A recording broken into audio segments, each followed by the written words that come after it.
Hashtag After Dark Stories, Episode 7, Dark Fantasy, The Grief Eater. Hook. In the village of Onroth, they say grief is a sickness. They say it passes through the air like smoke, that if you breathe in too much of someone else's sorrow, it will root in you and grow and darken everything. They are not entirely wrong.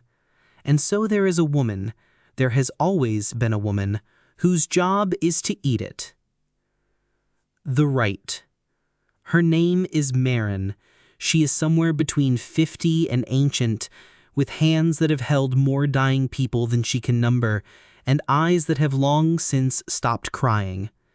When someone in the village is close to death, Marin is called. She comes to the house, she sits beside the bed, and she takes the grief from those who cannot carry it. It is not a metaphor. She eats it, a small ceremony, a bowl of dark bread broken into pieces, set beside the body or beside the door, each piece absorbing what hangs heavy in the room, and she eats every piece, every sliver of what the husband could not hold, every fragment of what the daughter sobbed into the air, every weight that would have stayed in fester. The family weeps, and then, within hours, with a suddenness that feels like grace, they feel lighter. The grief is not gone, but the worst of it is. The killing weight, the kind that breaks people, is simply no longer there. It is in Marin now. She does not break. Or she has not yet. The Cost. She began this work when she was 19. Her mother had done it before her, and her grandmother before that. The village provided for her food, firewood, a house at the edge of the settlement. Not warmth exactly, but acknowledgement, the understanding that what she did made their lives survivable. For 30 years, she ate every death in the village. Old men, young mothers, children, those were the heaviest, she found, because the grief of parents for their children has a specific texture, like something torn rather than cut. She carried it all, and lately she is noticing something.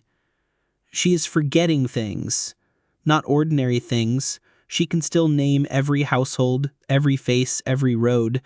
What she is forgetting is herself. She will sit in her kitchen in the early morning and reach for a feeling, some small private joy she used to keep, some scrap of lightness, and find nothing there.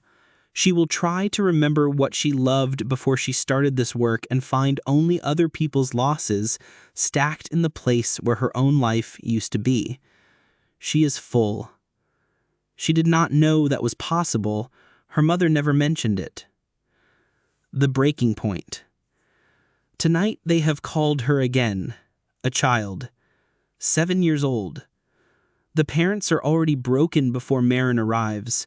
She sits beside the small body, she breaks the bread, she performs the rite, and when she lifts the last piece to her mouth, she stops, because she is aware for the first time in 30 years that she has no room left. Whatever she takes from this family will not fit alongside the rest. It will not be absorbed. It will press against everything already inside her, and something will give way. She can feel it, the way you feel a structural thing before it fails. She looks at the parents. They are looking back at her with the raw, desperate hope of people who have nothing else to hold on to. Marin closes her hand around the bread. She is not certain she can survive what she is about to do.